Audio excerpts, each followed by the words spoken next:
I think we have to welcome the managing director of Globus Education Systems here in the studios to talk about what his institution is doing to facilitate scholarships for students. Ladies and gentlemen, this is a focus segment of 90 Minutes in Africa, and today we have Mr. Macellous Mbameg.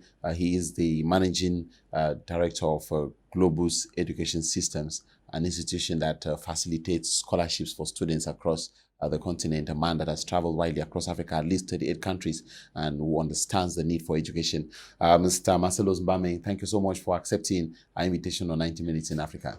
Thank you, Elvis, for inviting me. So what is Globus Education Systems all about? Where are you based and how many countries are involved? Yes, Globus Education Systems is a network of universities around the globe that we represent here in Sub-Saharan Africa. So we are headquartered here in Douala, Cameroon. We have a country office in Nigeria as well, in Lagos. So how credible is your network and how can applicants be sure that you will serve them without duping them? As I said earlier on, we are a network of universities, meaning that we are representatives. We are not agents. We represent the universities. We have the mandate to represent the universities. So walking into our offices means that you are walking into a university itself to ask for the services of that university. We are accredited by those universities. We have our certificates of representation. So all what we do is the same thing that the universities will be doing if you walk into their offices anywhere in the world. So what does it take to be part of the Globus Education System? If someone has, let's say, GC advanced level, or someone has a first degree or master's degree and maybe wants to continue in Europe, what is the procedure?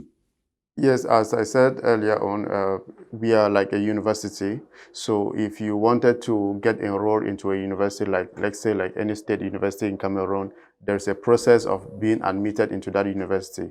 There are minimum requirements that you need. So if you walk into our offices or you gave us a call to say you wanted to use our services, the next thing we'll ask you is what precisely do you want? If you wanted to enroll, say, for a bachelor's program, we need to know exactly which program you want to study.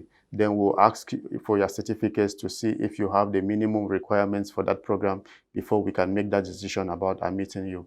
So those decisions about admissions into our partner universities are made in our offices directly. We do not transfer documents for admissions decisions. The decisions are made directly in our offices because I have been trained by our partner institutions on what minimum requirements are supposed to be made for a student to be admitted into our university.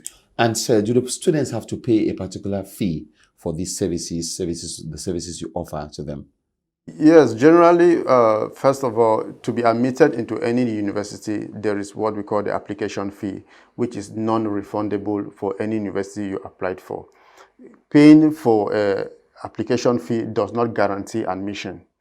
But if you walk into our offices and you said you wanted admission, we generally waive the application fee first, make the decision for admission and meet you first before you can pay the application fee.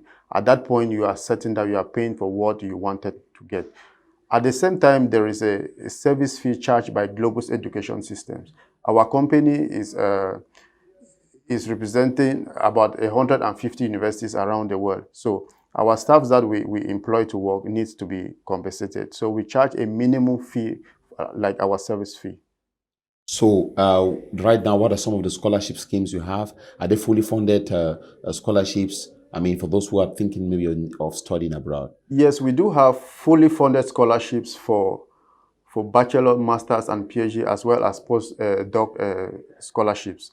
These are scholarships where the students will be, their tuition will be covered completely.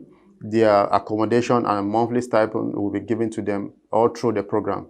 At the same time, we also have partial scholarships. Like today, one of the things why I accepted your invitation was because recently we just gave out partial scholarships to students who travel to India for studies.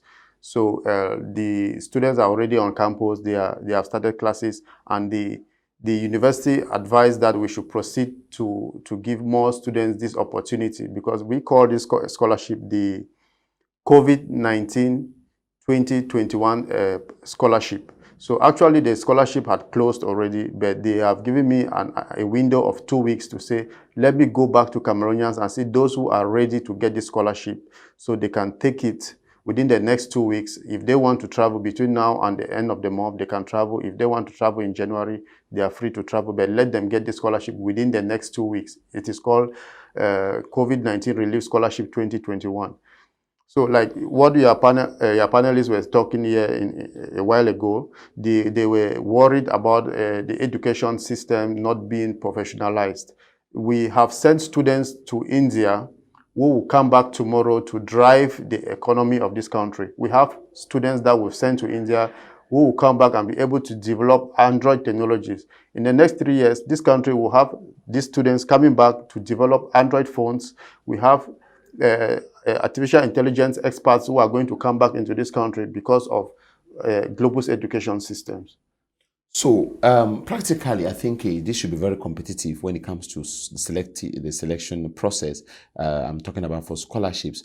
What advice do you have for students who are seeking these scholarship opportunities? What should they do if they want their files to be retained by these universities? Yes, if it is a fully funded scholarship, fully funded scholarships are meritorious based scholarships. It means that if you do not have a minimum of 75% in your overall average in whichever system you used, or what we call the GPA system, first class degree or second class degree, upper division, you can't get the scholarship. So those students who are out there who are looking forward to getting the scholarship from Global Education, the first thing I would like to tell them is to study hard, make sure your overall performance should be a minimum of 75% before you can get a fully funded scholarship with Global Education System. But for the partial scholarship, it is always available. Anyone who wants it can get it, as long as you are able to spend some minimal amount of money. It is very, very cheap, those partial scholarships, especially the ones to India. Very, very cheap and more professionalized. So you're saying that the ones to India are very, very cheap and they're more professionalized. I think too that many students also have the possibility to go online most of the time and look for scholarships. But what specific advantage do they have if they have to look for scholarship opportunities passing through global education systems? Yes, because as representatives, we already have the mandates, the opportunities are already within us. We make these decisions instantly. Let's say if you wanted to go to India now within the next 1 week, if you walked into our office on Monday and say, I'm interested in this program, I want to go to India, I should be able to offer you that scholarship instantly. And within 1 week, you should be able to travel because we represent the universities. So the processes we have mastered it and we have the mandates to kickstart this process. So everything will just go on very smoothly. Thank you so much. I think we've been able to touch all aspects. I think is this scholarship opportunity only for those in Cameroon, or those in other African countries too can be able to benefit from that? Global education system is not just for Cameroon. Our mandate is for the whole of Sub-Saharan Africa. But for now, our head office is in Cameroon, and we have another office in Nigeria. But as you can see our numbers on the screen, if you contact us from anywhere in the world on WhatsApp, you can check on our social media handles, our web pages, and you can contact us. We are able to treat files from anywhere in the world. We have treated files from students from several African countries right from our office here in Douala. And are you only having a mandate to represent English-speaking universities, or also those of French extraction too can have the opportunities? For now, all the universities I'm representing are from English-speaking countries, except from Canada. For those who want to study in Canada in French, then we can.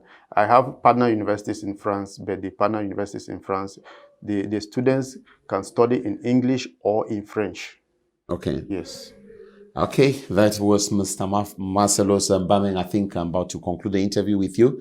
I don't know whether you have any last word that you wanted to say, anything that maybe has been able to keep my attention before I conclude the show. Yes, I just want to encourage everyone who is listening to me now. Please call us, come to our office. The India Scholarship is one of the best things that can happen to you if you pick up the scholarship as soon as possible and travel to India. We have our students there. You can contact them. They can tell you what is going on there. If you want to get a trade in any specific field of study where you can come out and not be asking for jobs, please come for the India scholarship and you'll be able to get it. Thank you so much, Mr. Macellous Mbameg, the Managing Director of Global Education Systems, for accepting to come to my Media Prime and for also accepting to pass on 90 Minutes in Africa. And I think our viewers would like to see you again and again in upcoming programs to be able to really fully understand more. I mean, those who missed today's show and maybe will not be able to watch the rebroadcast, for them to be able to really understand that you've really facilitated things for them by making it easier for them to find scholarships in universities in Europe, America, and other countries. My pleasure, always. Thank you. Ladies and gentlemen, it is on that note that we end today's edition of the program 90 Minutes in Africa. We had Dr. Ako John Ako and Diumi Manuel Yagaka Fokwa, Gabriel Labarambe Kondo. We were joined by Dr. Hanambwa, the Regional Delegate of Secondary Education in the Southwest region of Cameroon. We were also joined by Dr. Endele Margaret Nalova, the Dean of the Faculty of Education in the University of Boya. And we're joined in South Africa by Amanda Okoro and in Zimbabwe by